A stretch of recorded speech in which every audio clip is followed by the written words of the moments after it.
ஆகாமியர் கூடாரங்களில் 1000 நாட்கள் தங்கியிருப்பதை பார்க்கிலும் தேவனுடைய பிரகாரங்களில் வீற்றிருப்பதே நல்லது என்று சங்கீதக்காரனாகிய தாவீது சொல்லுகிறான். ஆகவே இந்த காலை ஆராதனைக்கு வந்திருக்கிற உங்களை ஆண்டவராகிய இயேசு கிறிஸ்துவ நாமத்தில் வாழ்த்துகிறோம். கர்த்தர் உங்களை ஆசீர்வதிப்பாராக.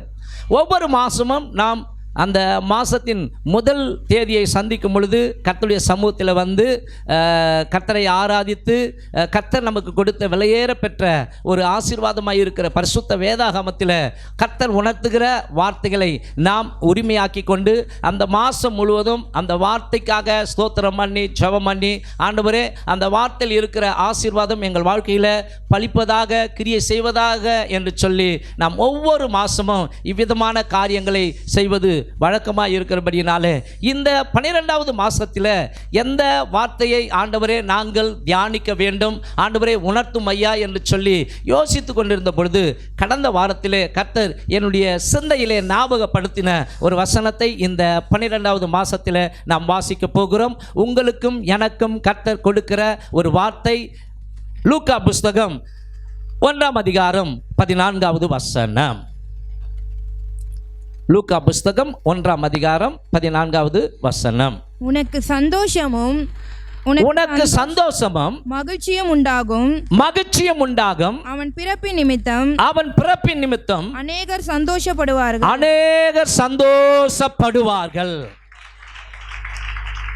உனக்கு சந்தோஷமும் மகிழ்ச்சியும் உண்டாகும். அவன் பிறப்பின் நிமித்தமாய் அநேகர் சந்தோஷப்படுவார்கள் என்கிற இந்த வார்த்தையை கர்த்தர் நினைப்பூட்டினார்.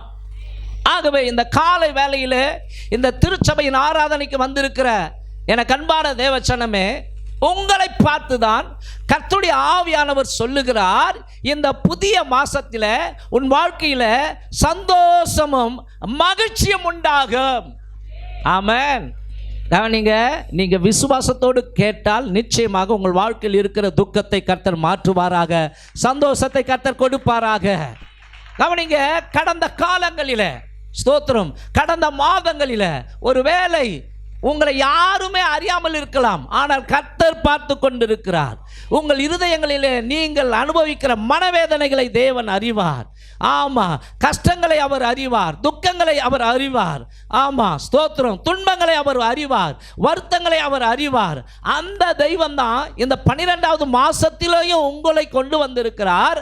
அந்த ஆண்டவர் உங்களுக்கு கொடுக்கிற ஒரு ரேமா வார்த்தை, உனக்கு இந்த புதிய மாசத்தில் சந்தோஷமும் மகிழ்ச்சியும் உண்டாகும். அல்லேலூயா. எது நடந்தால் சந்தோஷம் உண்டாகுமோ, யாரை சந்தித்தால் உங்களுக்கு சந்தோஷம் உண்டாகுமோ.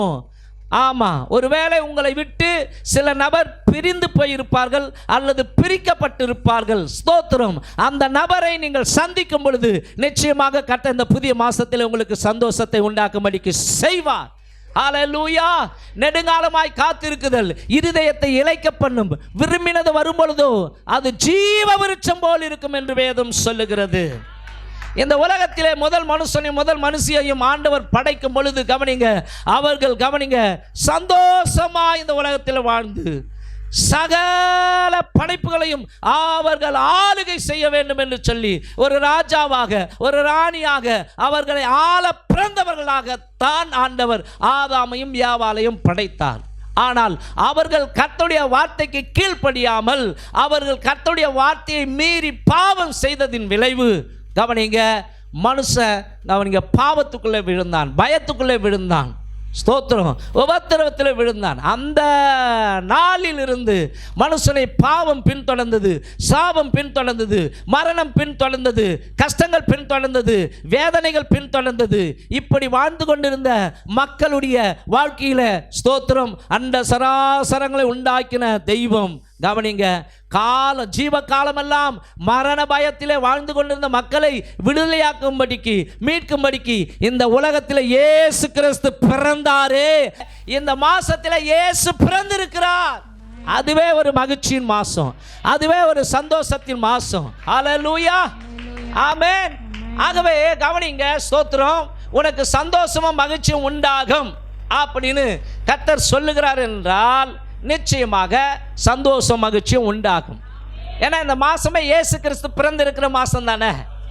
அவர் பிறந்த மாசமே மகிழ்ச்சியின் மாசம் தானம்மா. யாருக்காக இயேசு கிறிஸ்து பிறந்தார்? நமக்காக. பைபிளை படிக்கிறோம். லூக்கா புஸ்தகம் 2ஆம் அதிகாரம் 10வது வசனம் சொல்லுகிறது, இதோ எல்லா ஜனத்துக்கும் மிகுந்த சந்தோஷத்தை உண்டாக்க நற்செய்தி உங்களுக்கு அறிவிக்கிறேன் என்று கர்த்தராகிய கிறிஸ்து என்ற இரட்சகர் உங்களுக்கு தாவீதின் ஊரிலே பிறந்திருக்கிறார். உங்களுக்கு தாவீதின் ஊரிலே பிறந்திருக்கிறார் அப்படின்னு சொல்லப்பட்டிருக்கிறது. ஆகவே இது ஒரு மகிழ்ச்சியின் மாதம், இது ஒரு சந்தோஷத்தின் மாதம். கையை தட்ட மாட்டேன்றீங்களே, ஆட நீங்க வேற அப்படின்றீங்களா? பைபிளை படிக்கிறோம். ஏனெனில் இந்த நல்ல செய்தி, இந்த நல்ல வார்த்தை, இந்த நல்ல வாக்கு எல்லாருக்கும் சொல்லப்பட்டது. நமக்கு சொல்லப்பட்டது போல எல்லாருக்கும் சொல்லப்பட்டது. ஆனால் கேட்டவங்க தான் என்ன பண்ணல? விசுவாசிக்கல. ஆகவே அது அவங்க வாழ்க்கையில் பிரயோஜனப்படவில்லை. ஆமென், ஹல்லேலூயா. ஆகவே கவனிங்க, நம்ம சந்தோஷப்படணும். அதுதான் தேவ சித்தம். பைபிளை கூட நீங்க படிச்சு பார்த்தீங்கன்னா பிலிப்பியர் 4:4 படிக்கிறோம், கர்த்தருக்குள் எப்பொழுதும் சந்தோஷமாயிருங்கள் என்று மறுபடியும் சொல்லுகிறேன். பாருங்க, அங்க எவ்வளவு வலியுறுத்துகிறார் பவுல். அவ்வளவு சொல்லி அப்படியே உமனாமுஞ்சி மாதிரி இருப்பாங்க சில பேர். தப்பா நினைக்காதீங்க, உங்களை சொல்லலை, நானே சொல்றேன். இது மாதிரி கர்த்தருடைய வாக்கியம் வரும்போது நானே இஞ்சி துணை குரங்கு மாதிரி அப்படின்னு தான், ஆண்டவரே இன்னும் இவன் முகத்தில் ஒரு கலையே இல்லை, ஒரு சந்தோஷமே இல்லை. சில பேருக்கு சிரிப்பே வராது. சில பேர் சந்தோஷத்தையும் அனுபவிக்க மாட்டாங்க. இவனா அனுபவிக்க மாட்டான், அனுபவிக்கிறவங்களையும் விட மாட்டான். சில பேர் சிரிக்க விட மாட்டாங்க, தெரியுமா? பார்த்துக்கிறீங்களா? இங்க அப்படியே ரஃப்பாக இருப்பாங்க. சில பிள்ளைங்க வீட்டில் ஜாலியாக சந்தோஷமாக இருக்கும். அப்பா வந்துட்டாலும் அவ்வளோதான், மிலிட்ரி மாதிரி ஆகிடுவாங்க எல்லாருமே. ஐயோயோ எங்கள் அப்பாவுக்கு சிரிச்சா பிடிக்காது, எங்கள் அப்பாவுக்கு நல்லா சந்தோஷமாக பேசினா பிடிக்காது. ஆமாம், சில பேர் இப்படி இருக்கிறாங்க. ஆமாம், கவனிங்க, என்னத்தங்க நம்ம வாரிக்கணும் பார்க்க போகிறோம்? மனம் விட்டு சிரித்தால் வாய் விட்டு சிரித்தால் நோய் விட்டு போகும். ஹல்லேலூயா, ஆமென். ஜாலியா சந்தோஷமா இருக்கிற கொஞ்ச காலங்கள்ல ஸ்தோத்திரம். பைபிளே சொல்லுது, கர்த்தருக்குள் எப்பொழுதும் சந்தோஷமா இருங்கள் என்று மறுபடியும் சொல்லுகிறேன். ஆமென். நிறைய பேருக்கு எது இருந்தா சந்தோஷம்? பணம் இருந்தா சந்தோஷம், இப்படிதான் நினைக்கிறோம். சரி வச்சுக்க 100 கோடி. இப்போ எனக்கு பணம் இருந்தால் சந்தோஷம் நான் நினைக்கிறேன்னு வச்சுங்க. 100 கோடி எனக்கு வந்துடுச்சு. நல்ல வீடு வாசல் இருந்தா, ஒரு அழகான வீடு வாசல், காரு, விலை உயர்ந்த காரு இருந்தா காரு, நகைகள் இருந்தா ஒரு ஒரு ஒரு 500 சவரம் வச்சுக்கோ, இப்படிலாம் கொடுத்தாச்சு. சந்தோஷம் வந்துடுமா? நான் சொல்கிறேன், அதெல்லாம் அனித்தியமான சந்தோஷம், அதெல்லாம் அற்ப சந்தோஷம். அதெல்லாம் இந்த உலகத்தில் கவனிங்க, உலகத்தில் கொஞ்ச நேரம் சந்தோஷம்தான். நீங்கள் கூட ஒரு பொருள் மேலே ஆசைப்பட்டு அதை வாங்கி அதை சந்தோஷப்பட்டா அது நீங்கள் சாவர வரைக்கும் சந்தோஷப்படுவீங்க. 1 நாள் 2 நாள், கொஞ்ச நாள் தான், கொஞ்ச நேரம் தான். அப்புறம் ஒரு சலிப்பு வந்துடுது, அப்புறம் ஒரு விரக்தி வருது. உண்மை அதுதாங்க. ஒரு கார் வாங்கணும், அல்லது ஒரு நகை நட்டு வாங்கணும், அல்லது ஒரு வீடு கட்டணும், அல்லது ஒரு பொருளை வாங்கணும், இப்படிலாம் பிரயாசப்பட்டு அந்த லக்கை அடைஞ்ச பிற்பாடு அது நிரந்தரமாக அந்த சந்தோஷம் இருக்கிறது தானே. ஆனால் இருக்க மாட்டேந்த கொஞ்ச நாள்லயே ஒரு விரக்தி வருது. உண்மையா இல்லையாங்க? உண்மையா இல்லையா? ஆனா ஆண்டவர் கொடுக்கிற சந்தோஷமோ உலக பிரகாரமான சந்தோஷம் அல்ல, நித்திய சந்தோஷம். ஆமென். அவர் கொடுப்பது நித்திய சந்தோஷம். அந்த சந்தோஷத்தை யாராலுமே எடுக்க முடியாது.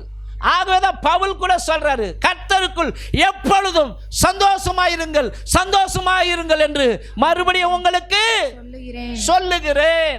ஆமென். அப்போ எனக்கு கவனிங்க, இந்த உலகத்தில் இருக்கிற ஆஸ்திகளை சம்பாதிக்கணும், அப்படி சம்பாதிச்சா சந்தோஷம், பாவ காரியங்களை செஞ்சா சந்தோஷம், சினிமா பார்க்கறது சந்தோஷம், குடிக்கிறது சந்தோஷம், புகைப்பது சந்தோஷம், கஞ்சா அடிச்சுட்டு 3 மணி நேரம் அப்படியே சந்தோஷத்தில் மிதக்கலாம். உலகம் அப்படி தாங்க இன்னைக்கு போகுது. உலகம் அப்படிதான் இன்னைக்கு போய் கொண்டு இருக்கிறது.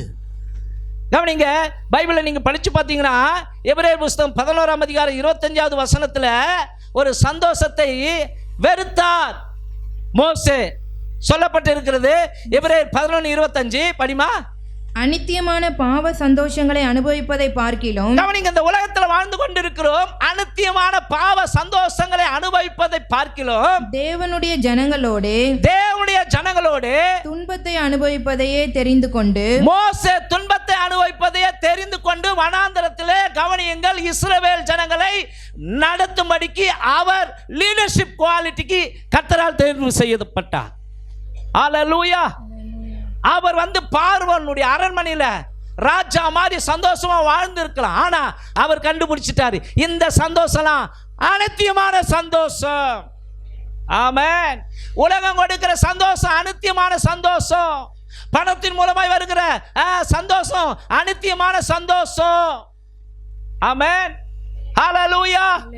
சிற்றின்பங்களை அனுபவிக்க போகிறோமே, அந்த சந்தோஷம் அநித்தியமான சந்தோஷம். சரிங்களா? அப்போ இந்த உலகம் நமக்கு அநித்தியமான சந்தோஷம், கொஞ்ச நேரம் தான் சந்தோஷம் கொடுக்கும். யாராலும் எடுக்கப்படாத ஒரு சந்தோஷத்தை கொடுக்கிறவர் ஆண்டவராகிய இயேசு கிறிஸ்து மாத்திரமே. ஆமென். ஹல்லேலூயா. கொஞ்சம் கற்பனைக்கு யோசிச்சு பாருங்க. கோடிக்கணக்கில் பணம் இருக்குது, அரண்மனை மாதிரி வீடு இருக்கிறது, நல்ல விலை உயர்ந்த கார்கள் இருக்கிறது, விலை உயர்ந்த நகைகள் இருக்கிறது, ஆடம்பரமான வாழ்க்கை. அப்படி சடக்கு போட்டா வேலை செய்யறதுக்கு வேலைக்காரர்கள் இருக்கிறாங்க. இப்படி இருந்தும் யாராலையுமே குணப்படுத்த முடியாத ஒரு வியாதி வந்துட்டா என்ன பண்ணுவோம்? கொஞ்சம் கற்பனை பண்ணி பாருங்க. யாராலையும் குணப்படுத்த முடியாத, கடவுள் நினைச்சாதான் குணப்படுத்துவார். அப்படிப்பட்ட ஒரு வியாதி வந்தா யாரை நோக்கி பார்க்கணும்?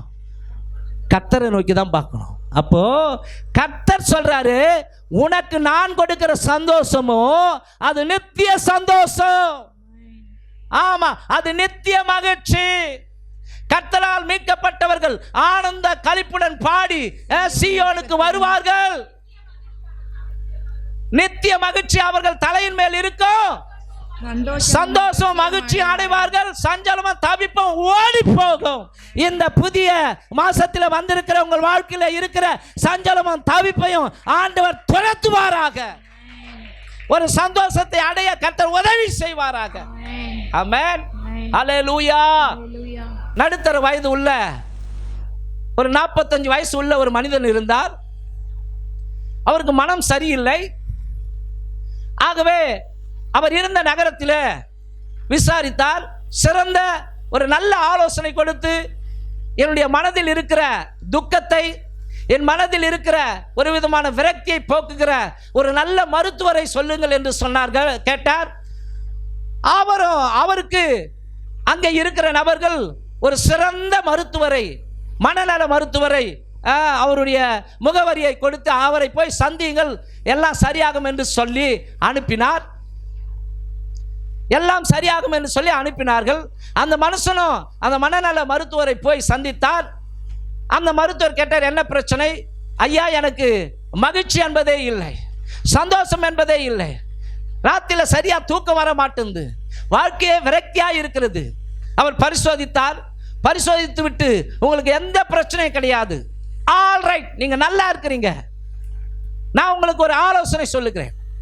நம்முடைய பட்டணத்தில் ஒரு அருமையான சர்க்கஸ் கம்பெனி ஒன்று நடந்து கொண்டிருக்கிறது. அங்கே அந்த சர்க்கஸ்ல ஒரு கோமாளி பல வேடிக்கையான காரியங்களை எல்லாம் செய்து காண்பித்து எல்லாரையும் சந்தோஷப்படுத்துகிறானா. நானும் கேள்விப்பட்டு போய் பார்த்தேன். பார்த்ததுல ரொம்ப சந்தோஷமாயிடுச்சு. ஒன்னா அதை ட்ரை பண்ணி பாருங்களேன், உங்களுக்கு சந்தோஷம் உண்டாகுன்னு சொன்னோடனே அந்த மனிதர் சொன்னாராம், அந்த சர்க்கஸ் கோமாளியே நான் தான் ஐயா அப்படின்னு. அந்த சர்க்கஸ் கோமாளியே நான் தான் சொல்லி. ஆக இன்னைக்கு சந்தோஷம் இல்லை என்பதற்காக அந்த சந்தோஷத்தை கவனிங்க தேடி படைத்தவரை விட்டுவிட்டு படைக்கப்பட்டவைகளை எல்லாம் தேடி ஓடிக்கொண்டிருக்கிறார்கள் ஜனங்கள்.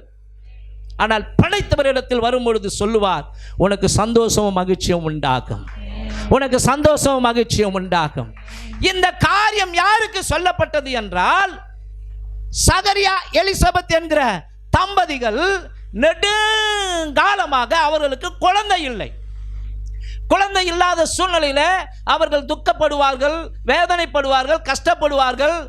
இப்படிப்பட்ட காலகட்டங்களிலே இப்படி வாழ்க்கை ஓடிக்கொண்டிருக்கும் பொழுது கவனிங்கள், ஒரு நாள் அவர் தன்னுடைய முறை வரும்பொழுது அவர் ஆலயத்தில் ஆசாரிய ஊழியம் செய்வதற்காக அவர் உள்ளே போகும்பொழுது அங்கே ஒரு தேவதூதன் இறங்கி வந்து, பயப்படாதே, உன் வேண்டுதல் கேட்கப்பட்டது, உனக்கு சந்தோஷம் மகிழ்ச்சியும் உண்டாகும்.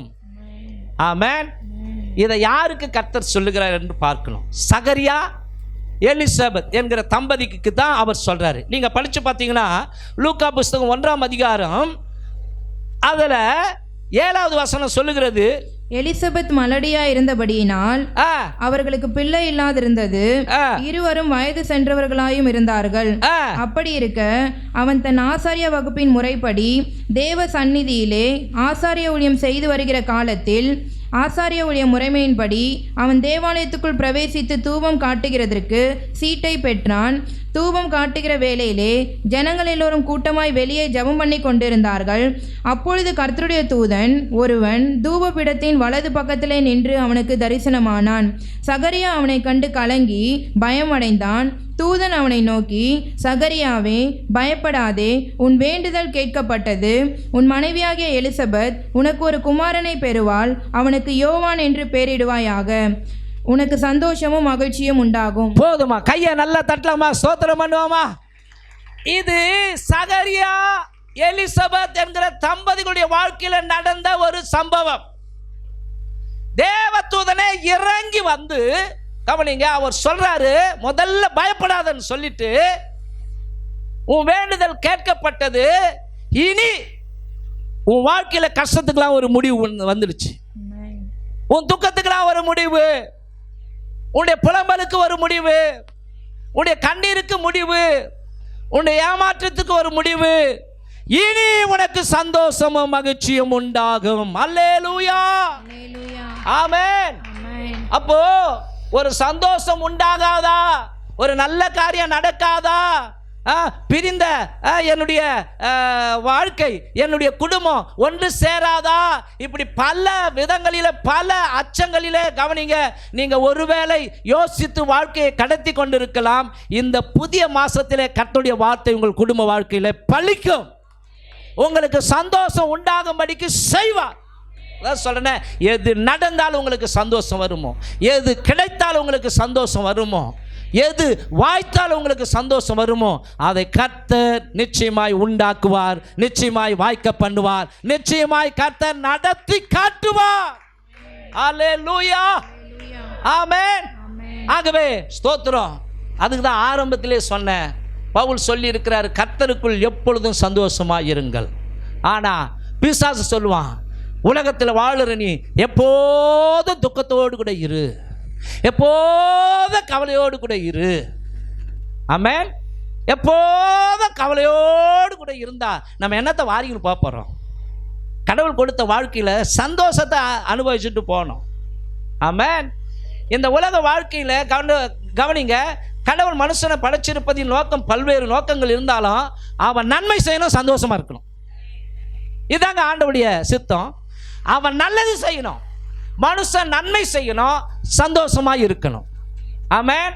ஆனா அதற்கு பதிலாக எதிராளியாகிய பிசாசானவன் விசேஷமாய் தேவ ஜனங்களை கவலை என்கிற கட்டினாலே கட்டி வைத்திருக்கிறான். எல்லாத்துக்கும் கவலைப்படுவாங்க, எல்லாத்துக்கும் கவலை. நம்முடைய தலையில் இருக்கிற மயிரெல்லாம் எண்ணப்பட்டிருக்கிறது என்று பைபிளில் படிக்கிறோம். நம்முடைய எதிர்காலங்கள் கர்த்தருடைய கையில் இருக்கிறது. ஆமென். நீங்கள நான கவலையோடு கூட அப்படியே உக்காந்து நிற்கும்போது சாத்தான் கைகொட்டி சிரிப்பான். அவனை சிரிக்க வைக்க போறீங்களா? இல்லைங்க. கடவுளுடைய வார்த்தையை வாசிங்க, கடவுளுடைய வார்த்தையை உள்ளுக்குள்ள அனுப்புங்க, அது சந்தோஷத்தை உண்டாக்கும். ஆமென். கர்த்தர் கொடுக்கிற சந்தோஷம் நிறைவான சந்தோஷம். ஆமென். கவனிங்க, கவலை ஒரு மனுஷன் படுவதனால என்ன உண்டாகிறது என்று உலகத்து மனிதர்கள் ஒரு ஆய்வை மேற்கொண்டார்களாம். அந்த ஆய்வில் இவ்விதமாய் சொல்லப்பட்டிருக்கிறது, ஒரு சராசரி மனிதனுடைய கவலைகள் எப்படிப்பட்டதா இருக்கிறதாம்? 40% நடப்பதற்கு சாத்தியமில்லாத காரியங்களை குறித்ததான். ஒரு சராசரி மனிதனுடைய கவலை 40% நடப்பதற்கு சாத்தியமில்லாத காரியங்களையே குறித்து கவலைப்பட்டு கொண்டிருப்பானா.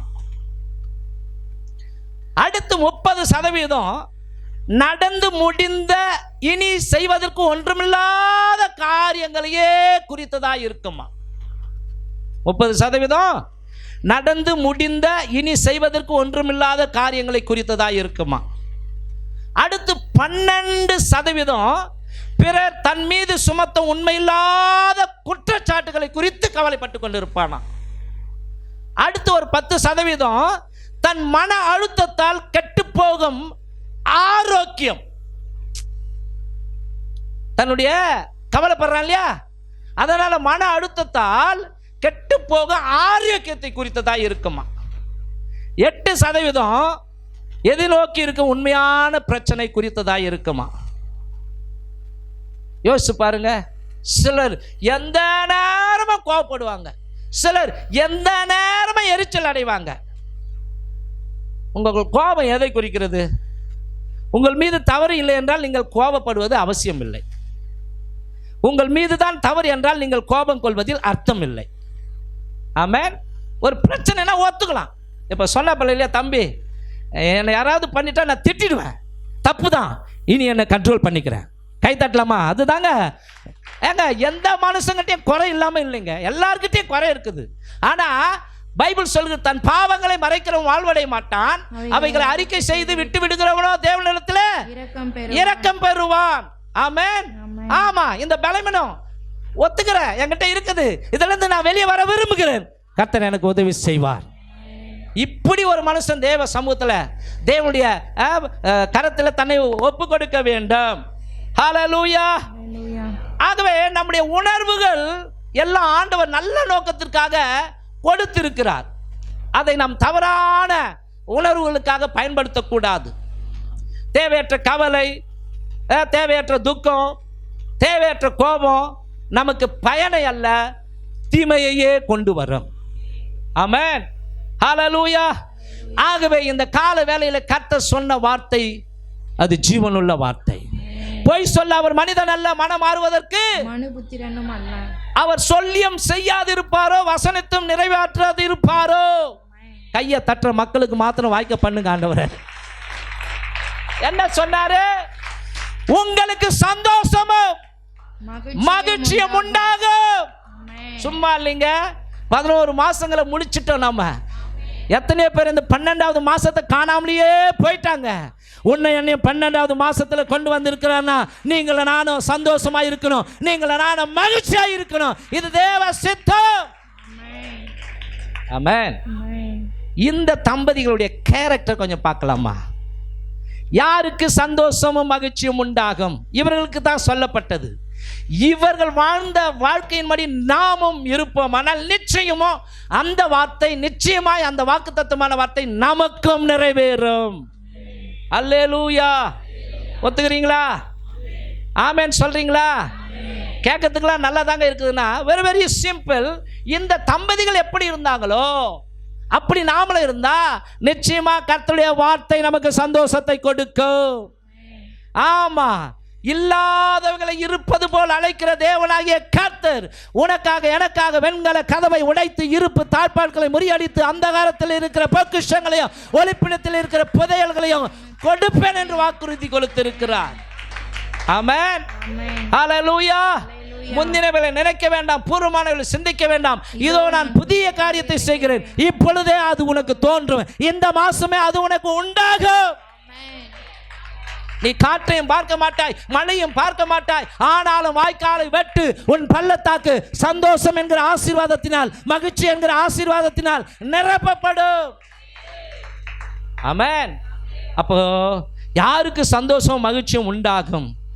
இந்த சகரியா, எலிசபெத் இவருடைய வாழ்க்கையை படிக்கும் பொழுது முதல் குறிப்பாக லூக்கா புஸ்தகம் 1ஆம் அதிகாரம் 6வது வசனம் சொல்லுகிறது முக்கியமான வார்த்தை. அவர்கள் இருவரும், கவனிக்கணும், கணவன் மனைவி ஆகிய அவர்கள் இருவரும் கர்த்தரிட்ட சகல கற்பனைகளின் படியேயும், கர்த்தர் கர்த்தரிட்ட சகல கற்பனைகளின் படியையும் நியமங்களின் படியையும் குற்றமற்றவர்களாய் நடந்து, அண்டர்லைன் பண்ணுங்க, குற்றமற்றவர்களாய் நடந்து தேவனுக்கு முன்பாக நீதி உள்ளவர்களாய் இருந்தார்கள். ஆமென். சந்தோஷமே இல்லையா? நல்ல காரியம் நடக்கலையா? எதுவுமே கைகூடி வர மாட்டேங்குதுங்க. ஜாலியானா மனம் சறுக்குதுங்க. சிம்பிளுங்க. கர்த்தருக்கு ஸ்தோத்திரம். இந்த இடத்துல சகரியா அந்த எலிசபெத் அந்த தம்பதிகளை குறித்து பைபிள் இவ்விதமாய் சாட்சி கொடுக்கிறது. அவர்கள் இருவரும் கர்த்தரிட்ட சகல கற்பனைகளின் படியையும் நியமங்களின் படியையும் குற்றமற்றவர்களாய் நடந்து தேவனுக்கு முன்பாக நீதி உள்ளவர்களாய் இருந்தார்கள். அப்போ என்னை கேட்டுக்கொண்டிருக்கிற அன்பான தேவச்சனமே, இந்த வாழ்க்கைக்கு நாம் கணக்கு கொடுக்க வேண்டும். இந்த வாழ்க்கைக்கு நாம் கணக்கு கொடுக்க வேண்டும். இந்த வாழ்க்கை தேவன் ருசி பார்க்கிற ஒரு வாழ்க்கையாய், தரமுள்ள ஒரு வாழ்க்கையாய் நாம் அவருக்கு கொடுக்க வேண்டும். ஆகவே முதலாவது குறிப்பு எழுதி கொள்ளுங்கள். தேவனுக்கு முன்பாக நீதிமான்களாய் இருப்பவர்களுக்கு சந்தோஷமும் மகிழ்ச்சியும் உண்டாகும். தேவனுக்கு முன்பாக தங்கள் ஜீவியத்தை நீதியும் நேர்மையுமாய் நடந்து அவருக்கு முன்பாக குற்றமற்றவர்களாய் இருக்கிற பிள்ளைகளுக்கு இங்கேயும் சந்தோஷம் உண்டாகும், மறுமையிலும் நித்திய மகிழ்ச்சி உண்டாகும். ஆமென். ஹல்லேலூயா. ஆகவே தேவனுக்கு முன்பாக நீதிமான்களாய் இருங்கள். சங்கீதம் 68:3 சொல்லுகிறது, நீதிமான்களோ தேவனுக்கு முன்பாக மகிழ்ந்து களி கூர்ந்து ஆனந்த சந்தோஷம் அடைவார்கள். பாருங்க, ஆனந்த சந்தோஷம் அடைவார்கள் என்று சங்கீதக்காரன் அங்கே எழுதி வைத்திருக்கிறான். நீங்களும் நானும் துன்மார்க்கமாய் இருக்கக்கூடாது, துன்மார்க்க ஜீவியத்தை நடத்தக்கூடாது. தேவன் விரும்புகிற நீதி உள்ள ஒரு வாழ்க்கை வாழும் பொழுது நிச்சயமாக சந்தோஷத்தை கர்த்தர் கொடுப்பார். அது உலகம் கொடுக்கிற சந்தோஷம் அல்ல, அது தேவனிடத்திலிருந்து வருகிற சந்தோஷம். ஹல்லேலூயா. ஆமென். அப்போ நீதிமான்களுக்கு முன்பாக கவனிங்கள், சந்தோஷம் காத்திருக்கிறது. சந்தோஷம் யார் வீட்டில் போவன்னா, எந்த குடும்பம் எந்த மனுஷன் நீதிமானாய் வாழ்கிறானோ அந்த மனுஷனுடைய வீட்டுக்குள்ள சந்தோஷமே போய் கதவை தட்டும். ஆமென். தாறுமாறான வாழ்க்கை வாழுகிற மக்களுக்கு இருக்கிற சந்தோஷமா தொச்சிக்கிட்டு போயிடும். ஆகவே ஆண்டவருக்கு முன்பாக நீதி உள்ள ஒரு வாழ்க்கை வாழ உங்களை ஒப்புக்கொடுங்கள். சங்கீதம் 118:15 சொல்கிறது, நீதிமான்களுடைய கூடாரங்களில மகிழ்ச்சியின் கம்பீர சத்தம் தொனிக்கும். மகிழ்ச்சியின் சத்தம், கம்பீர சத்தம். நீதிமான்களுடைய கூடாரங்களில் இரட்சிப்பின் கம்பீர சத்தம் உண்டு. கர்த்தரின் வலது கரம் பராக்கிரமம் செய்யும். கர்த்தரின் வலது கரம் பராக்கிரமம் செய்யும். கவனிங்க, நீதிமானுடைய வீட்டில தாங்க ஆடல் பாடல் சத்தம்லாம் தொனிக்கும். அங்க மகிழ்ச்சி இருக்குங்க. ஆமென். துன்மார்களுடைய வீட்டில் எப்போதும் சண்டை சச்சரவு, கெட்ட வார்த்தை, பிரிவினை, கோபம், அண்டா உருளுத்து, குண்டா உருளுத்து, சட்டிப்பானை உடைக்கிறது, இப்படிதான் நடக்கும். ஹல்லேலூயா. நீதிமானுடைய வீட்டிலே தான் தேவதூதன் இறங்கி வந்து சொல்லுவான், உனக்கு சந்தோஷமும் மகிழ்ச்சியும் உண்டாகும். ஆமென். ஆகவே நீங்களும் நானும் நீதிமான்களாய் இருக்க வேண்டும் என்று வேதம் போதிக்கிறது. யார் நீதிமான்கள்? ஏசாயா புஸ்தகத்தை எடுத்துக்கொள்வோம். 33வது அதிகாரத்தில் 15வது வசனத்தை பொறுமையாய் நாம் வாசிக்க கேட்கலாமா? வாசிமா. நீதியாய் நடந்து, கவனிங்க, முதல் காரியமாய் சொல்லுகிறார் நீதியாய் நடந்து. அப்படின்னா நீதி நெறி தவறாமல் நடக்க வேண்டும். அநீதியாய் நடக்கக்கூடாது, அநீதியாய் நடக்கக்கூடாது. ஆமென். பிறர் பொருளை இச்சித்து, பிறருடைய நிலத்தை இச்சித்து அவங்க என்ன பண்ணுவாங்க? கவனிங்க, கிட்ட வந்துடுவாங்க. அதாவது இன்னைக்கு சண்டை சச்சரவு கூட என் நிலத்தில் என்ன வந்துட்டான், ஒரு தள்ளி மூணு அடி தள்ளி வந்துட்டான். இப்படி சண்டை சச்சரவு நடக்குது இல்லையா? பிறர் பொருளை இச்சாதன்னு கட்டளையை கொடுத்திருக்கிறார். அப்போ கவனிங்க, நீதி நெறியாய் நடக்கிறவன் கவனிங்க யாருடைய பொருளையும் அபகரிக்க மாட்டான். ஆமென். ஹல்லேலூயா. குடிச்சிட்டு தறிகட்டு நடக்க மாட்டான். கும்பலாக டீ குடிக்கிறாங்கன்னு வச்சுங்களேன், ஜனம் நிறைய இருக்கும், பஜ்ஜி டீலாம் குடிப்பாங்க. சில பேர் பார்ப்போம் குடிச்சிட்டு நைஸாக போய்க்கினே இருப்பாங்க. ஒரு பாஸ் சொல்கிறாரு, அந்த ஆள் வருவான் குடிப்பான் போய்க்கினே இருப்பான். நாங்கள் அப்படி தான் பட்டணப்பாக்கன்ற ஒரு பகுதிக்கு போய் சாப்பிட்டு வரும்போது எங்களை ஆட்டோவில் ஏற்றி சொல்கிறான், நான் எப்போதும் வருவோம் சாப்பிட துட்டே கொடுக்க மாட்டேன். சொன்னேன் அப்படிலாம் செய்யக்கூடாது, இதுக்கெல்லாம் கூட நம்ம ஒரு நாள் கணக்கு கொடுக்கணும். என்னது கணக்கு கொடுக்கணுமா? நீங்கள் யார்? நான் ஒரு பாஸ்ட்டுங்க. அவருக்கு அதில் மகிழ்ச்சி, அவனை ஏமாத்திட்டோமே அதில் மகிழ்ச்சி. இதில் வர கவர்மெண்ட் ஜாப்பும் அவருக்கு, கவர்மெண்ட் வேலை எங்க என்ன இருக்குது, எல்லாருக்கும் தான். ஆனால் அவனைப்பா நான் ஏமாற்றிட்டு வந்தேன் பார், ஆடா பரதேசி. இதில் தான் நிறைய பேருக்கு மகிழ்ச்சி. கவனிங்க, நம்முடைய வாழ்க்கை கவனிங்க நீதியான வாழ்க்கையாக இருக்க வேண்டும். ஆமென். அங்கே சொல்லப்பட்டிருக்கிற நீதியாய் நடந்து செம்மையானவைகளை பேசி. அப்போ கவனிங்க, நீதி நெறி தவறாமல் நடப்பவர்கள் நீதிமான்கள். செம்மையானவைகளை பேசி, செம்மையானவைகளை பேசி அப்படின்னா உண்மையானவைகளை பேசுபவர்கள். இட்டு கட்டி பேச மாட்டாங்க, சரிங்க? இல்லாத அப்படியே பார்த்தேன், ஆமா உண்மை, இப்படி சொல்றவங்க எத்தனை பேர் இந்த உலகத்தில் இருக்கிறாங்க தெரியுமா? அதுக்கு சொல்லுவாங்க அம்மா சத்தியமா, அப்பா சத்தியமா, நான் கண்ணார பார்த்தேன். சி, யோசிச்சு பாருங்க. இப்படிலாம் அபாண்டமா போய் பேசுற ஜனங்களாம் இந்த உலகத்தில் வாழ்ந்து கொண்டு இருக்கிறார்கள். ஆமென். ஆனா பைபிள் சொல்கிறது நம்ம இந்த உலகத்தில் பேசுகிற வார்த்தைக்கு கூட கணக்கு கொடுக்க வேண்டுமா? ஆமென். அப்போ கவனிங்க, செம்மையானவர்கள் பேசினா உண்மையை பேசுபவர்கள், சரிங்களா? நம்முடைய வாழ்க்கையில் உண்மை தான் பேசணும். எடுத்ததுக்கெல்லாம் எதுக்கு போய் பேசுறீங்க? உங்களை சொல்ல ஒரு பேச்சுக்கு சொல்கிறேன், உங்களுக்கு சொல்ல இப்படி ஒரு பேச்சுக்கு எல்லாத்துக்கும் போய் போய் என் பொண்டாட்டிக்கு நான் மறைச்சு பேசுறது, என் பிள்ளைக்கு நான் மறைச்சு பேசுறது, சரிங்களா? என் பொண்ணுக்கு மறைச்சு பேசுறது, விசுவாசிக்கு மறைச்சு பேசுறது, கூட ஊழியம் செய்கிற ஆளுங்களுக்கு மறைச்சு பேசுறது, பொய்யா பேசுறது, என்னுடைய மனசாட்சியை மறுத்து போயிடும். நிறைய பேருடைய வாழ்க்கையில் மனசாட்சி மறுத்து போச்சு. காரணம் போய் பேசி இவங்க என்ன தெரியுமா, எதுவுமே நடக்கல, எனக்கு தான் ஏசப்பா என் கூட இருக்கிறார். தப்பாக நினைக்காதீங்க, நம்முடைய மனசாட்சியில் சூடு சொன்னியே இல்லை. ஆண்டோடைய வார்த்தை வந்துன்னா குத்தனா உடனே மனம் திரும்பணும். ஹல்லேலூயா, ஆமென். அப்போ பைபிள் சொல்கிறது உண்மையை பேசு. நீதிமொழிகள் 28:20, உண்மையுள்ள மனுஷன் பரிபூர்ண ஆசீர்வாதங்களை பெறுவான், அந்த பரிபூர்ண ஆசீர்வாதங்களில் சந்தோஷமும் அடங்கும். எத்தனை பேர் ஆமென் சொல்ல முடியும்? ஆமென். அப்ப உண்மை உள்ளவைகளை பேசுங்கள். அப்படிமா? இடுக்கண் செய்வதால் வரும் ஆதாயத்தை வெறுத்து, அதாவது தவறான வழிகளில் வரும் வருமானத்தை வெறுப்பவர்கள். ஆமென். ட்ரிக்ஸா சம்பாதிக்கலாம்டா, வட்டி கூட்டு சம்பாதிக்கலாம்டா, இன்னொரு வீடு கட்டி வாடகைக்கு வாங்கி சேர்த்து வச்சு எதை கொண்டு போற? ஒன்றுமே கொண்டு போக பத்தல. கடைசியில் சும்மானா என்ன பண்ணாங்க, உன்னை சொர்க்கரதன்னு ஒன்று பித்தளை வண்டி எடுத்து கொண்டு வந்து வச்சு அதில் கலத்தி கொண்டு போய் எரிக்க போகிறாங்க. சம்பாதிக்கிறதுக்கு என்னன்னா யோசிக்கிறான் தெரியுமா? Online rummy. உனக்கு என்ன அவ்வளோ பேராசை? ரம்மி, ஆன்லைன் ரம்மின்னு வருது பார்த்தீங்களா? ஜிங்லி ரம்மியம்மா, ஏதோ ஒரு ரம்மி, அதில் சூதாட்டத்தில் எத்தனை பேர் பணத்தை வந்து செத்து போனவங்க இருக்கிறாங்க தெரியுமா? அன்றைக்கி ஒரு நாள் ஒரு ரீல்ஸ் போட்டார் பாஸ்டர் டேவிட் விஜயகாந்த். அவருடைய நண்பரே ஒருத்தர் அந்த சூதாட்டத்துக்கு அடிமையாகி பணத்தெல்லாம் விட்டு கடைசியில் செத்தா போயிட்டாராம். ஆகவே ஒரு ஆபத்தான கட்டத்தில் சமுதாயம் போய் கொண்டு இருக்கிறது. ஆகவே தேவ ஜனங்களே, இந்த மாதிரி பழக்கங்கள்லாம் உங்களுக்கு இருக்கக்கூடாது. அநியாயமாக சம்பாதிப்பது, உழைக்காம லாட்ரி சீட்டு வாங்கினா லாட்ரி சீட்டு அடிக்குமா? நிறைய பேர் யோசிக்கிறான் இல்லையா?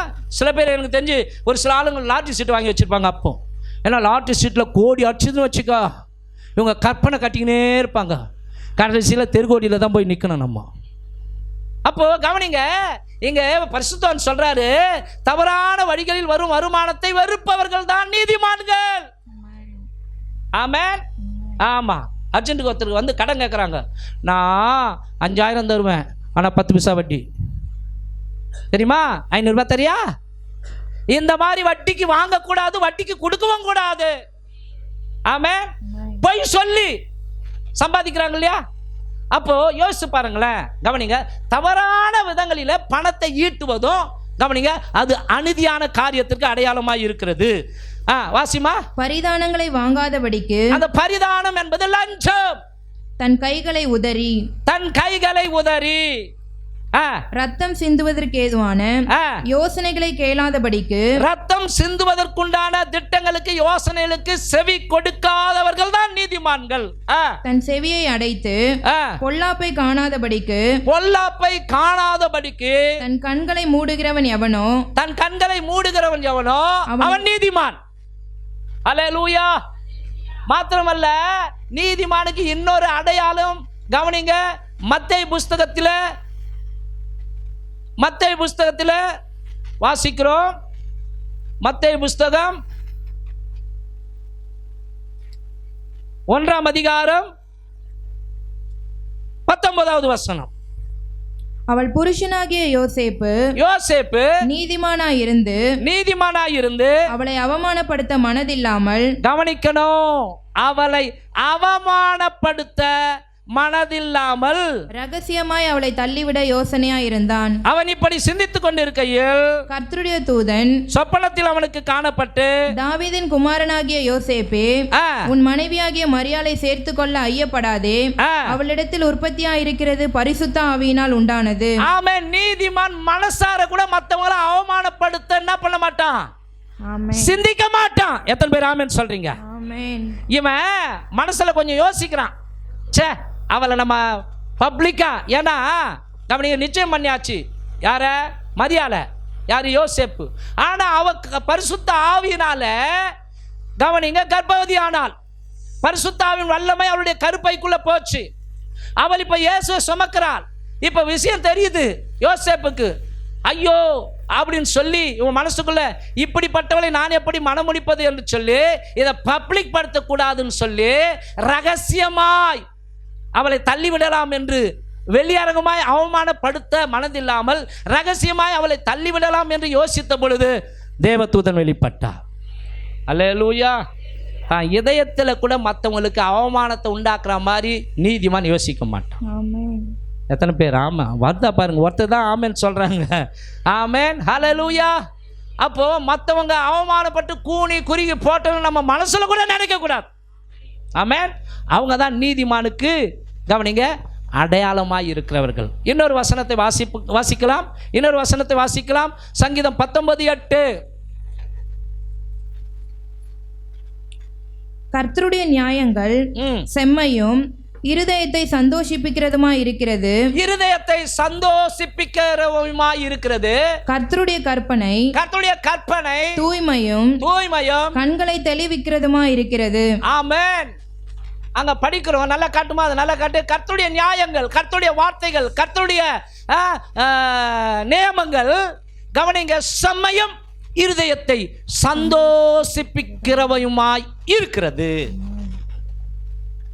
அவருடைய கற்பனை தூய்மையும் கண்களை தெளிவிக்கிறதுமாய் இருக்கிறது.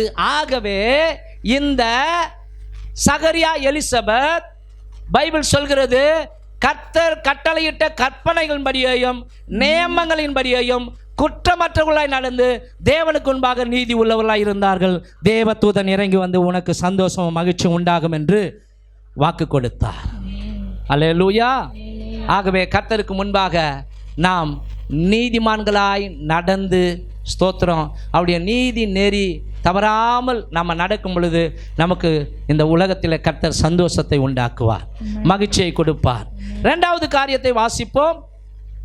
அதே லூக்கா புஸ்தகம் 1 அதிகாரம் 8வது வசனம் 9வது வசனத்தை வாசிக்கலாம். அடுத்த காரியம். அப்படி இருக்க அவன் தன் ஆசாரிய வகுப்பின் முறைப்படி தேவ சந்நிதியிலே ஆசாரிய ஊழியம் செய்து வருகிற காலத்தில் ஆசாரிய ஊழிய முறைமையின்படி அவன் தேவாலயத்துக்குள் பிரவேசித்து தூபம் காட்டுகிறதற்கு சீட்டை பெற்றான். கவனிங்க, அவன் தேவாலயத்துக்குள் பிரவேசித்து தூபம் காட்டுகிறதற்கு சீட்டை பெற்றான்.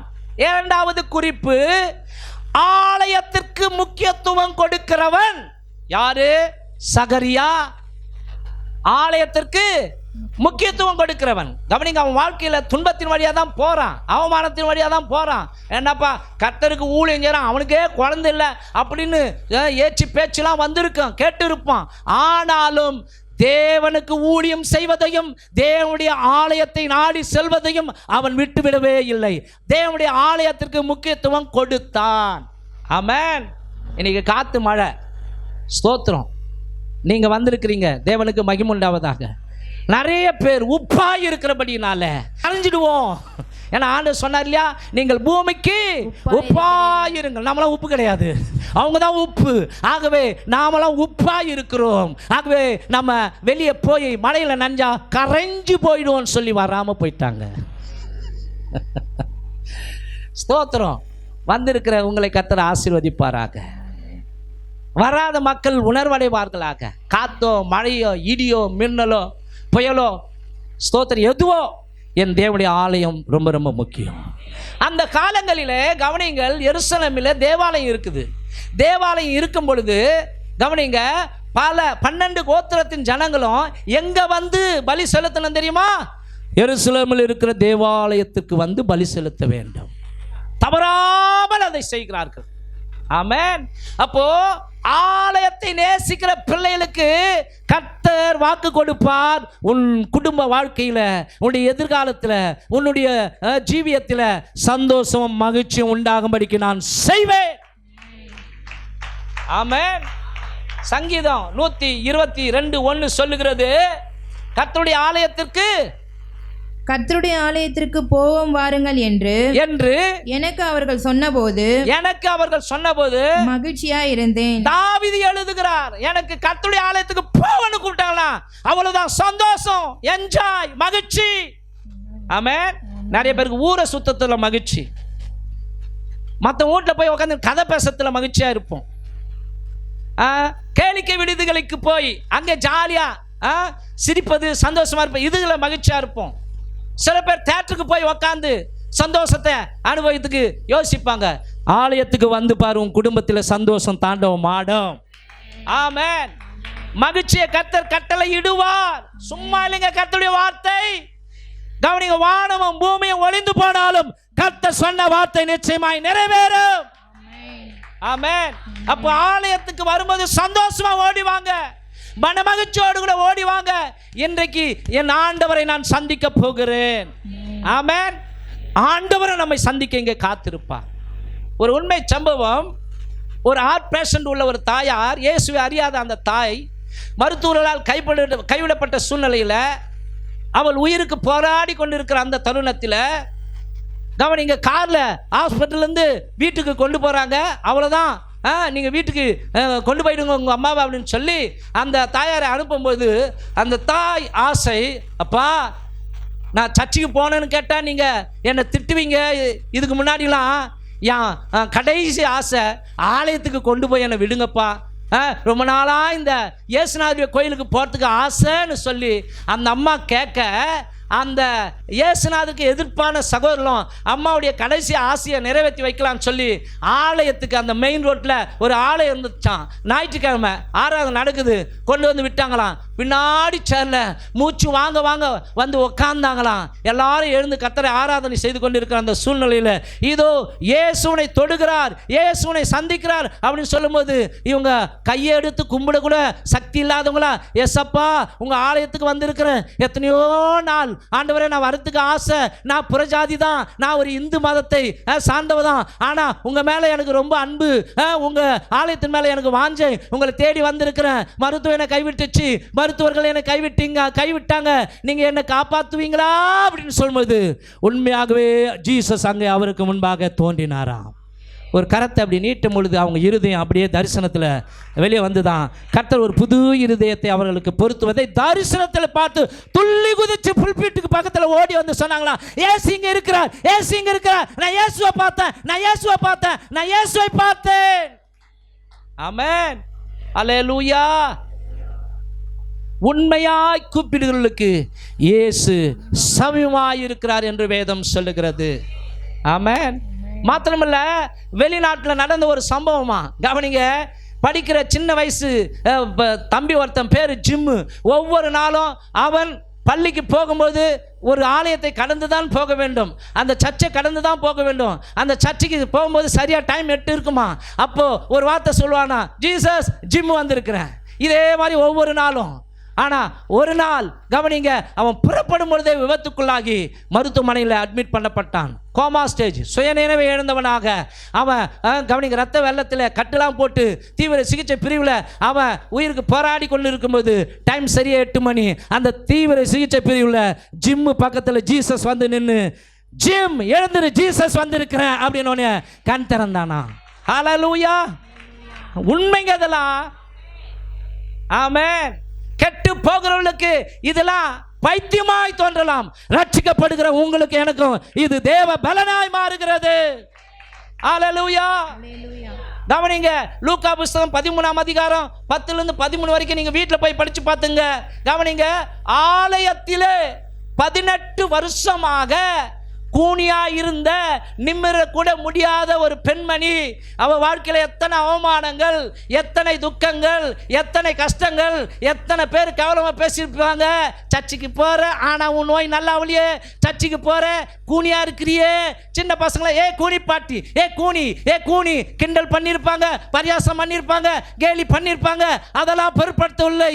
ஆனாலும் என் ஆண்டவர் முக்கியம், என் ஆண்டவருடைய ஆலயம் முக்கியம் சொல்லி ஆலயத்தில் வந்து அவர்கள் தேவனை துதித்துக் கொண்டிருக்கிற அந்த நாளிலே இயேசு ஆலயத்துக்குள் பிரவேசித்தார்.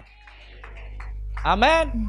பைபிளை படிக்கிறோம், 12வது வசனம். இயேசு அவளை கண்டு தம்மிடத்தில் அழைத்து, ஸ்திரியே, உன் பலவீனத்தினின்று விடுதலையாக்கப்பட்டாய் என்று சொல்லி அவள் மேல் தமது கைகளை வைத்தார். உடனே அவள் நிமிர்ந்து தேவனை மகிமைப்படுத்தினாள். ஹல்லேலூயா. சந்தோஷமா மகிமைப்படுத்தியிருப்பாங்களா, துக்கமா மகிமைப்படுத்தியிருப்பாங்களா? சந்தோஷம், தாங்க முடியாத சந்தோஷம். துள்ளி இருப்பாங்க, குதிச்சிருப்பாங்க. ஐயோ என் ஆண்டவரே, பிரைஸ் ஸ்தோத்திரம். ஹல்லேலூயா. அவள் ஆவியிலே கலிகூர்ந்திருப்பாள். ஆமென். ஆகவே தாங்க ஆலய ஆராதனையை நாம விட்டுவிடக்கூடாது. ஆமா, சரிங்களா? பைபிள் சொல்கிறது, சபை கூடி வருதலை சிலர் விட்டு விடுகிறது போல நாம் விட்டு விடாமல் ஒருவர் புத்தி சொல்ல கடவோம். ஒருவருக்கொருவர் புத்தி சொல்ல கடவோம். பைபிள்ல படிக்கிறோம், எபிரேயர் 10:25. அது வாசி, 10:25. எபிரேயர் 10:25. எபிரேயர் 10:25. சபை கூடி வருதலை சிலர் விட்டு விடுகிறது போல நாமும் விட்டு விடாமல் ஒருவருக்கொருவர் புத்தி சொல்ல கடவோம். ஒருவருக்கொருவர் புத்தி சொல்ல கடவோம். இங்க வந்தாதான் ஒருத்தருக்கு ஒருத்தர் ஆறுதல், ஒருத்தருக்கு ஒருத்தர் சந்தோஷம், ஒருத்தர் பாரத்தை ஒருத்தருக்கு பகிரும்போது எனக்காக ஜெபம் பண்ணுங்க, உங்களுக்காக நான் ஜெபம் பண்றோம். யோசிச்சு பாருங்க. இதோ சகோதரர்கள் ஒருமித்து வாசம் பண்ணுவது எத்தனை நன்மையும் எத்தனை இன்பமா இருக்கிறது. அப்போ பவுல் சொல்றாரு, நாம் ஒருவருக்கொருவர் புத்தி சொல்ல கடவோம். நாளானது சமீபித்து வருகிறதை எவ்வளவாய் பார்க்கிறீர்களோ அவ்வளவாய் புத்தி சொல்ல வேண்டும். நம்முடைய ரட்சிப்பை நாம் காத்துக்கொள்ள வேண்டும் என்றால் ஆலயத்தில் இருக்கணும். ஆமென். நம்மை ஆண்டவர் இந்த ஆலயத்தில் நாட்டி இருக்கிறார். எதற்காக? கனி கொடுக்க. ஆலயத்தை நேசிக்கிற பிள்ளைகளை தேவன் சந்தோஷப்படுத்துவார். ஆலயத்திலேயே இருந்த சாமுவேலை அந்த சமஸ்த இஸ்ரவேலுக்கும் கர்த்தர் ஒரு பெரிய தீர்க்கதரிசியாய் மாற்றினார். ஆமா, நீங்க ஆலயத்துக்காக என்னென்ன பிரயாசங்கள் படுகிறீங்களோ, நீங்க பெருக்கினா கூட ஆண்டவர் உங்க வாழ்க்கையில சந்தோஷத்தை உண்டாக்குவார். ஆலயத்தை பார்க்கும்போது ஒரு குப்பை இருந்தா அந்த குப்பையை தூக்கி போட்டா கூட கர்த்தர் இதெல்லாம் பார்ப்பாருங்க. அல்லேலூயா. ஆமென். என் வீடு ஜெப வீடு எண்ணப்படும். இதை நேசிக்கிற பிள்ளைகளுடைய வாழ்க்கையில் கர்த்தர் சந்தோஷத்தை கொடுக்கிறார். சங்கீதம் 70:4 படிங்க கொஞ்சம். சங்கீதம் 70:4. உம்மை தேடுகிற யாவரும் ஆலயத்தில் வந்து உம்மை தேடுகிற யாவரும் உம்மில் மகிழ்ந்து சந்தோஷப்படுவார்களாக. கவனிங்க, இது கர்த்தர் உண்டு பண்ணிய நாள்.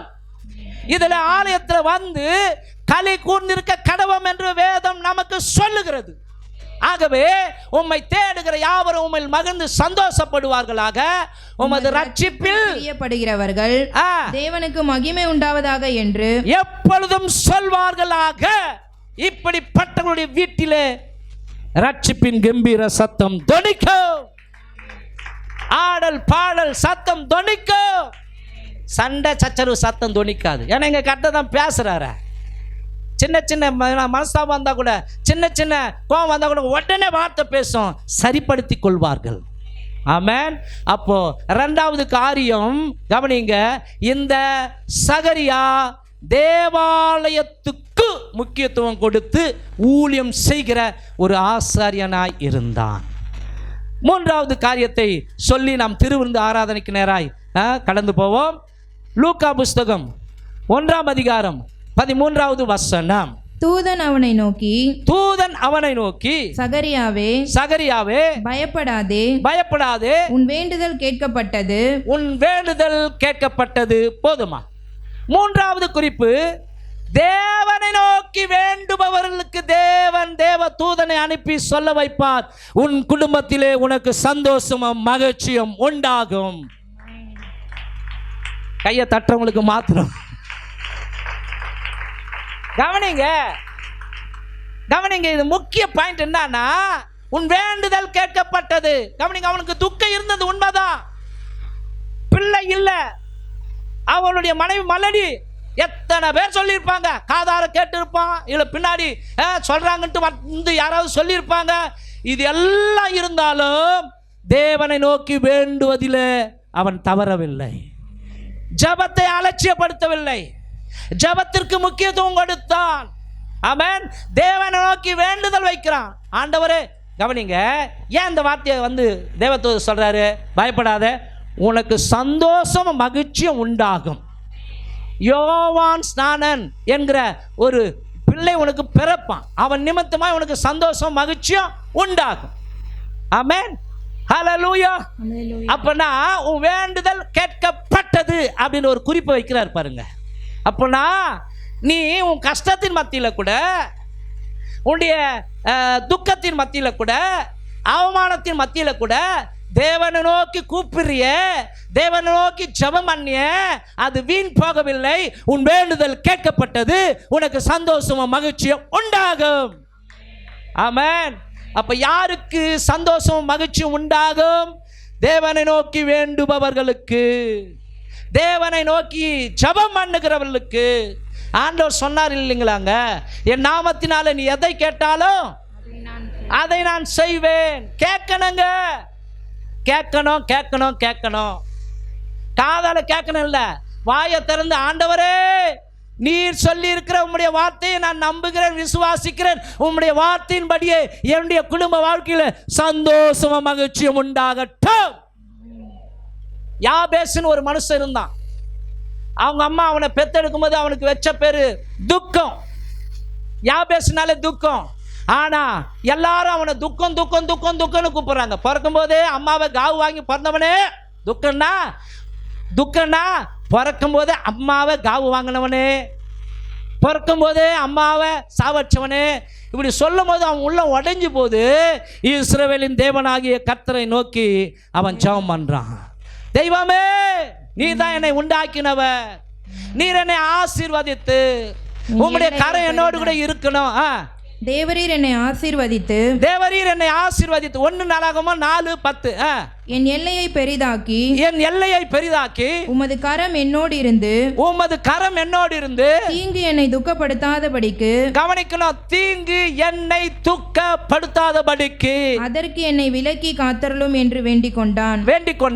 அவன் வேண்டிக் கொண்டதை தேவன் அருளினார். ஆமென். கேளுங்கள், உங்கள் சந்தோஷம் நிறைவாக இருக்கும்படிக்கு பெற்றுக் கொள்வீர்கள் சொன்னாரா இல்லையா ஆண்டவரே? நம்ம தாங்க கேட்கணும். இவன் கேட்கிறான், ஆண்டவரே தீங்கு என்னை துக்கப்படுத்தாதபடிக்கு அதற்கு என்னை விலக்கி காத்தருளனா, அதுக்கு ஆப்போசிட் என்னங்க? துக்கம். தீங்கு என்னை துக்கப்படுத்தாதபடிக்குனா அதுக்கு எதிர்ப்பதான் சந்தோஷம். சந்தோஷத்தை ஆண்டவர் யாபேசுக்கு கொடுத்தார். ஆமென். துக்கமா இருந்தவனுடைய வாழ்க்கையில அவன் எதை கேட்டாலும் கர்த்தர் அதை கொடுத்து சந்தோஷம் மகிழ்ச்சி உண்டாகும்படிக்கு செய்தார். இதாங்க கர்த்தர், கேளுங்கள் அப்பொழுது தரப்படும். ஆமென். அப்போ சீசர்கள் கூட கற்றுக் கொடுத்தார். கவனிங்க, யோவான் புஸ்தகம் 16:24. இதுவரைக்கும் கவனிக்கணும், அண்டர்லைன் பண்ணுங்க. இதுவரைக்கும் சந்தோஷத்துக்காக நீங்க ஜெபிக்கலனா, மனமகிழ்ச்சிக்காக ஜெபிக்கலனா, நீங்க ஜெபம் பண்ணுங்க, என் குடும்பம் எப்போதும் சந்தோஷமா இருக்கணும் ஆண்டவரே. ஆமென். ஏன்னா பைபிளில் சொல்லப்பட்டிருக்கிறது, உமது சமூகத்தில் பரிபூரண ஆனந்தமும் வலது பாரிசத்தில் நித்திய பேரின்பம் உண்டுன்னு பைபிளில் சொல்லப்பட்டிருக்கு. சந்தோஷமும் பரிபூர்ண ஆனந்தமும் பரலோகத்தில் இருக்குதுங்க. அதில் சும்மா கொஞ்சம் 1% நம்ம வீட்டை ஆசீர்வச்சாலே போதுங்க. என்ன சொல்றீங்க? அப்போ அங்க கேட்கிறாரு, கவனிங்க, இதுவரைக்கும் நீங்கள் என் நாமத்தினால ஒன்றுமே கேட்கவில்லை, கேளுங்கள் அப்பொழுது உங்கள் சந்தோஷம் நிறைவாய் இருக்கும்படிக்கு பெற்றுக்கொள்வீர்கள். உங்கள் சந்தோஷம் நிறைவாய் இருக்கும்படிக்கு பெற்றுக்கொள்வீர்கள். நம்புங்க இந்த வார்த்தையை. அல்லேலூயா. ரட்சிக்கப்பட்ட ஒரு குடும்பம் நல்ல ஆண்டவரை ஆடி பாடி துதி செய்றாங்க, ஆராதிக்கிறாங்க. அவங்க வீட்டில் சந்தோஷம் தாண்டவமாடுது. தினக்கூலி எதிர பங்களா டைப்பில் ஒருத்தன் ஒரு கம்பெனி வச்சு நடத்தின்னு இருக்கிறான். அவனுக்கு எரிச்சல், இவ்வளோ சம்பாதிக்கிறேன், எனக்கு சந்தோஷம் இல்லை. ஆனால் எதிர் வீட்டில் இருக்கிற அந்த குடிசை வீட்டில் இருக்கிறவங்க எந்த நேரமும் நான் காரில் போகும்போதும் வரும்போதும் சந்தோஷமாக இருக்கிறாங்களே. ஒரு நாள் என்ன பண்ணணும், மூட்டை நிறைய பணத்தை கட்டி போய் அந்த வீட்டு குடும்பத் தலைவர் பார்த்து, எப்பா இது எல்லாம் உனக்கு தான். அவர், ஐயா எனக்கு வேணாம் புடி, உனக்கு தான் வச்சுக்கோ. ரொம்ப வற்புறுத்துறாரு, ரொம்ப அழுகட்டாயம் பண்ணுறாரு. சரின்னு வாங்கி வச்சுட்டு ஒரு கண்டிஷன், இனி உங்கள் வீட்டில் பாட்டு சத்தம் வரக்கூடாது, இனி உங்கள் வீட்டில் பாட்டு சத்தம் வரக்கூடாது, உன் கடவுள் நோக்கி ஜப சத்தம்லாம் பண்ணக்கூடாது, உனக்கு என்ன வேணுமோ கேளு நான் தரேன் அப்படின்னு சொல்லி மிரட்டல் தோணியோடு கூட சொல்லிட்டு போயிட்டான். அவங்க 2 நாள் தான் தாக்கு பிடிக்க முடிஞ்சுது. 3ஆவது நாள் மூட்டையை எடுத்து போய் அந்த ஐயா கிட்ட வச்சுட்டு, அப்பா உன் பணம் கொடுக்குற சந்தோஷம் எனக்கு வேண்டாம், என் ஆண்டவர் கொடுக்குற சந்தோஷமே எனக்கு போதும். கர்த்தரால் மீட்கப்பட்டவர்கள் ஆனந்த களிப்புடன் பாடி சீயோனுக்கு வருவார்கள். நித்திய மகிழ்ச்சி அவர்கள் தலையின் மேல் இருக்காத யாராலே எடுக்க முடியாது. சந்தோஷம் மகிழ்ச்சி அடைவார்கள், சஞ்சலமோ தவிப்போம் ஓடி போக. கரங்களை தட்டி ஸ்தோத்திரம் பண்ணி ஹல்லேலூயா. ஆமென். ஒரு நம்பிக்கையில சந்தோஷமா இருங்கள். அப்படித்தானே சொல்லுது 12 ரோமர் 12 நம்பிக்கையில சந்தோஷமா இருங்க. ஒரு நம்பிக்கை இருக்குது இல்லை, கர்த்தர் என் துக்கத்தெல்லாம் மாற்றுவார், கர்த்தர் என் பிரச்சனைலாம் மாற்றுவார். ஆமென். என் பொண்ணு வாழ்க்கப்படும், என் புள்ள மாறுவான்.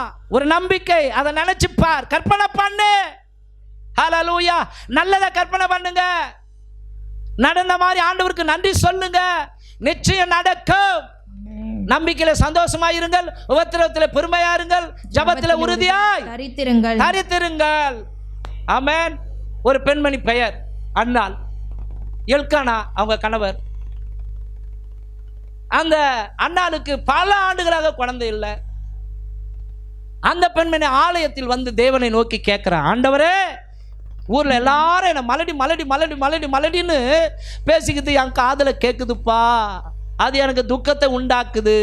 நீர் மாத்திரம் அந்த துக்கத்தை நீக்கி எனக்கு ஒரு குழந்தையை, அதுவும் ஆண் குழந்தையை கொடுப்பீரானால் அதை உமக்கே கொடுப்பேன் என்று பொருத்தனை பண்ணினாள். கையா தட்டுவோமா அந்த அண்ணாளுக்காக? குறிப்பா கேட்டால், நீங்க எனக்கு ஒரு ஆண் பிள்ளையை கொடுக்கணும், நீங்க ஒரு ஆண் பிள்ளையை கொடுக்கணும். கேளுங்கள், உங்கள் சந்தோஷம் நிறைவாக இருக்கும்படிக்கு பெற்றுக்கொள்வீர்கள். கேட்டா அப்படியே ஆண் பிள்ளையை பெற்றுக்கொண்டால். 1 சாமுவேல் புஸ்தகம் 1ஆம் அதிகாரம் 17-18 வசனங்களை வாசிக்கும் போது 17-18 வசனங்களை வாசிங்க. அதற்கு ஏலி சமாதானத்துடனே போ. பாருங்க, இது கேட்ட பிற்பாடு ஏலி பிரதான ஆசாரியன் வந்து சொல்றாரு, தேவதூதன் மாதிரி, நீ சமாதானத்தோடு போ, நீ இஸ்ரவேலின் தேவனிடத்தில் கேட்ட உன் விண்ணப்பத்தின்படி அவர் உனக்கு கட்டளையிடுவாராக என்றான். அப்பொழுது அவள், உம்முடைய அடியாளுக்கு உம்முடைய கண்களிலே தயை கிடைக்க கடவது என்றால், பின்பு அந்த ஸ்திரீ புறப்பட்டு போய் போஜனம் செய்தால் அப்புறம் அவள் துக்கமுகமாய் இருக்கவில்லைன்னா என்னங்க அர்த்தம்? சஞ்சலம் தவிப்பம் ஓடி போச்சு, சந்தோஷம் மகிழ்ச்சி வந்தாச்சு. அவ கருத்தரிக்க ஆரம்பித்தாள். ஹல்லேலூயா. ஆமென். அதுபோல் எனக்கு அன்பான தேவஜானமே, இந்த 12வது மாதத்தில் உங்களுக்கு தேவைகள் ஏராளமாக இருக்கலாம். உங்கள் குடும்பத்தில் குறைவுகள் காணப்படலாம், இல்லாமை என்கிற ஒரு நிலைமை இருக்கலாம், அல்லது பிரிவினைகள் செயல்பட்டு கொண்டு இருக்கலாம், அல்லது இது நடக்காதா என்று ஆசைப்பட்டு கொண்டு இருக்கலாம். இந்த 12வது மாதம் முடிவதற்குள்ளாகவே ஆண்டவர் உங்கள் சந்தோஷத்தை நிறைவேற்றுவாராக. உங்கள் சந்தோஷத்தை உங்களுக்கு உங்கள் வாழ்க்கையில் இருக்கிற துக்கத்தை எல்லாம் மாற்றி சந்தோஷத்தை கொடுப்பாராக. அவர் என்னங்க சொன்னார்? நீங்கள் அழுது புலம்புவீர்கள், இந்த உலகமோ சந்தோஷப்படும், நீங்கள் துக்கப்படுவீர்கள், ஆனாலும் உங்கள் துக்கம் சந்தோஷமாய் மாறும். ஆனாலும் உங்கள் துக்கம் சந்தோஷமாய் மாறும். அல்லேலூயா, ஆமென். ஆகவே எனக்கு அன்பான தேவ ஜனமே, இந்த 12வது மாதத்தில் கர்த்தர் கொடுக்கிற ஒரு வார்த்தை, உனக்கு சந்தோஷமும் மகிழ்ச்சியும் உண்டாகும். சங்கீதம் 5:11 சொல்லுகிறது, உம்மை நம்புகிறவர்கள் யாவரும் சந்தோஷித்து என்னாலும் கம்பீரிப்பார்களாக. நீர் அவர்களை காப்பாற்றுவீர். உம்முடைய நாமத்தை நேசிக்கிறவர்கள் உம்மில் களி கூறுவார்களாக.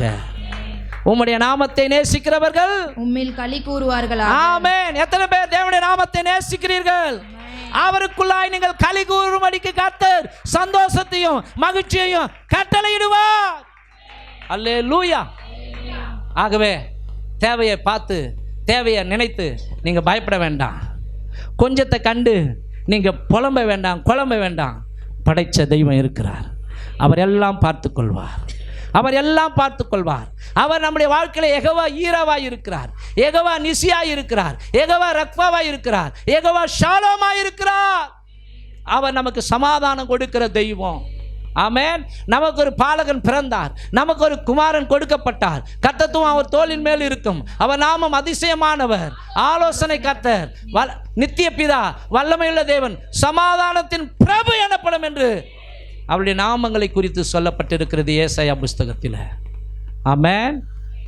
அந்த மகிமையான அற்புதமான 10,000ங்களிலும் சிறந்த நாமமுடையவர் சொல்லுகிறார், உனக்கு சந்தோஷமும் மகிழ்ச்சியும் உண்டாகும்.